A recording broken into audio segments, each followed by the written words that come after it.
વાત મહેસાણાની કરીએ। જિલ્લાની ખાનગી હોસ્પિટલોને ક્લિનિકલ એસ્ટાબ્લિશમેન્ટ એક્ટ રજિસ્ટ્રેશન કરાવવામાં કોઈ રસ જ ન હોય તેવું લાગી રહ્યું છે। જિલ્લામાં 2200થી વધુ ખાનગી હોસ્પિટલો પૈકી 978 જેટલી હોસ્પિટલે જ રજિસ્ટ્રેશન કરાવ્યું છે। અન્ય હોસ્પિટલો રજિસ્ટ્રેશન કરાવશે ક્યારે તે હવે જોવું રહ્યું। રજિસ્ટ્રેશન માટેની અંતિમ તારીખ 12 સપ્ટેમ્બર છે, પરંતુ હોસ્પિટલ તંત્રને હજુ સુધી રજિસ્ટ્રેશન કરાવવાનું યાદ જ નથી। જે હોસ્પિટલ સંસ્થા રજિસ્ટ્રેશન નથી કરાવતી તેને 5 લાખ રૂપિયા સુધીના દંડની પણ જોગવાઈ રજૂ કરાઈ છે।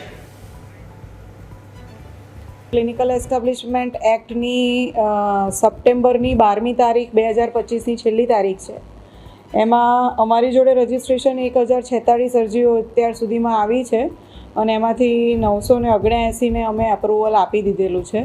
અમુક અરજીઓ 64 જેટલી એવી છે કે જેમાં જીપીસીબી અથવા ફાયરનું એનઓસી ના હોવાને કારણે પેન્ડિંગમાં છે અને બાકીની અરજીઓ માટે અમે બધાને અપીલ કરેલી છે કે જેથી કરીને અર્લીએસ્ટ એ લોકો રજિસ્ટ્રેશન કરાવી લે। તો આમાં 12મી સપ્ટેમ્બર 2025ના છેલ્લી તારીખના દિવસ સુધીમાં જો રજિસ્ટ્રેશન નહીં થયેલું હોય તો 10,000 રૂપિયાથી ચાલુ કરીને 5 લાખ રૂપિયાના દંડની પણ જોગવાઈ છે। ટોલા સાહેબ ડૉક્ટર, ડિગ્રી વગરના ડૉક્ટર અને ખોટી મેડિકલ પ્રેક્ટિસ અટકાવવા માટે સરકાર દ્વારા ક્લિનિકલ એસ્ટાબ્લિશ એક્ટની જોગવાઈ કરવામાં આવી છે અને સરકાર દ્વારા નિયમ કરવામાં આવ્યો છે કે જેટલી પણ મેડિકલ સેન્ટર છે, જેટલા પણ ડૉક્ટર છે અને જેટલા પણ વ્યક્તિઓ દવાખાનું ચલાવે છે તે તમામે ક્લિનિકલ એસ્ટાબ્લિશ એક્ટ મુજબ રજિસ્ટ્રેશન કરાવવું ફરજિયાત છે। અને આ માટે સરકાર દ્વારા 12 માર્ચ 2025 આખરી મુદત નિયત કરવામાં આવી હતી, પરંતુ રજૂઆતને અંતે આ સમયમર્યાદામાં 6 મહિનાનો વધારો કરવામાં આવ્યો હતો। એટલે કે હવે 12 સપ્ટેમ્બર 2025 ક્લિનિકલ એસ્ટાબ્લિશ એક્ટમાં રજિસ્ટ્રેશન માટેની આખરી તારીખ છે।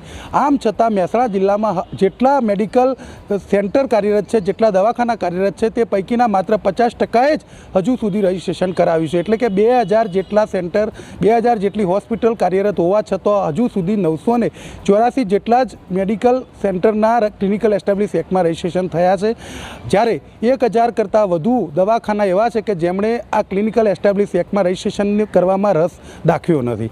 જે રીતે સિવિલ સત્તાવાળાઓનું કહેવું છે તે મુજબ જે લોકો રજિસ્ટ્રેશનમાં રસ નથી દાખવી રહ્યા તેમાં મોટાભાગે આયુર્વેદિક દવાખાના અને હોમિયોપેથી દવાખાનાના ડૉક્ટર્સ છે તેમનો સમાવેશ થાય છે।